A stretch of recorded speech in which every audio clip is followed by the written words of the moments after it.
Super 6లో భాగంగా యువతకి 20 లక్షల ఉద్యోగాలు, నెలకు 3,000 రూపాయల నిరుద్యోగ వృత్తి.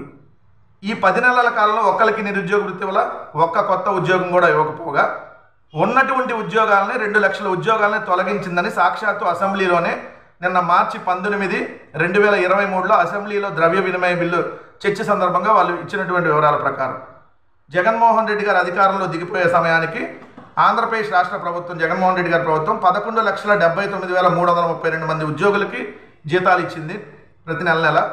అదే ఇప్పుడు కూటమి ప్రభుత్వం ఆ సంఖ్యని కుదించేసింది. అంటే 9,79,649 మందికి అయ్యారు. అంటే దాదాపుగా 1,99,683 మంది, అంటే దాదాపు 2 లక్షల మందిని తొలగించేశారనేది క్లియర్గా వాళ్ళు చెప్పినటువంటి వివరాలు.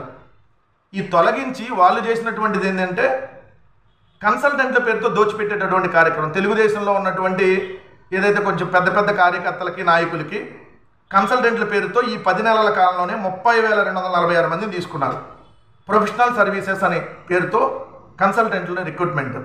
జగన్మోహన్ రెడ్డి గారు 5 సంవత్సరాల్లో అన్ని డిపార్ట్మెంట్లకు సంబంధించి 6,434 మంది కన్సల్టెంట్లు ఉంటే, అంటే సంవత్సరానికి 177 కోట్లు ఆయన ఇచ్చినటువంటి జీతాలు. కానీ చంద్రబాబు నాయుడు గారు 10 నెలల్లోనే 30,246 మందిని రిక్రూట్ చేశాడు. 741 కోట్ల రూపాయలు దానికి ఖర్చు చేస్తూ ఉన్నారు సంవత్సరానికి. అదే వాలంటీర్లు ఉంటే 1,500 కోట్లు అయ్యేది సంవత్సరానికి. 2,71,167 మంది వాలంటీర్లకి సంవత్సరానికి 1,500 కోట్లు. కానీ ఇక్కడ 30,246 మంది తెలుగుదేశం కన్సల్టెంట్లకి సంవత్సరానికి 750 కోట్లు దాదాపుగా. అంటే చూడండి, వాళ్ళకి సంబంధించి దోచిపెట్టే కార్యక్రమం చేస్తున్నారు. ఒక్క కొత్త ఉద్యోగం రాలా. కానీ ఇదే గవర్నర్ గారి చేత అబద్ధాలు చెప్పించి 4 లక్షల ఉద్యోగాలు ఇచ్చామని చెప్పి అబద్ధాలు చెప్పారు. ఒక్క ఉద్యోగం రాకపోగా 2 లక్షల ఉద్యోగాలను తొలగించింది. కొత్త ఉద్యోగాల సంగతి దేవుడు ఎరుగు.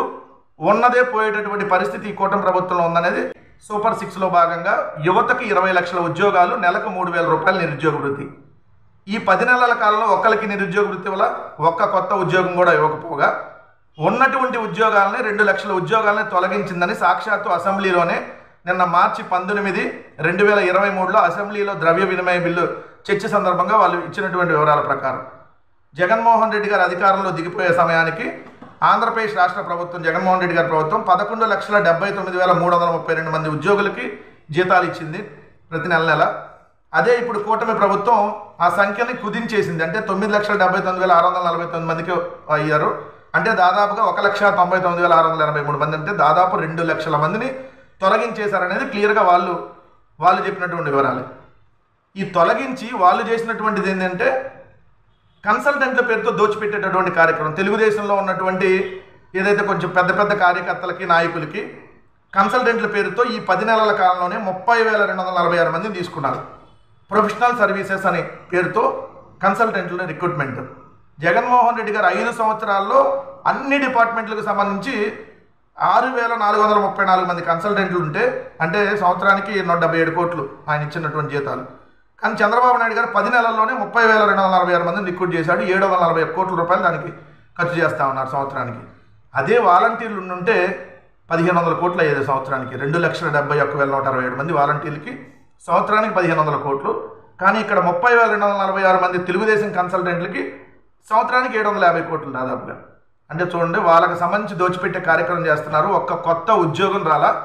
కానీ ఇదే గవర్నర్ గారి చేత అబద్ధాలు చెప్పించి 4 లక్షల ఉద్యోగాలు ఇచ్చామని చెప్పి అబద్ధాలు చెప్పారు. ఒక్క ఉద్యోగం రాకపోగా 2 లక్షల ఉద్యోగాలను తొలగించింది. కొత్త ఉద్యోగాల సంగతి దేవుడు ఎరుగు. ఉన్నదే పోయేటటువంటి పరిస్థితి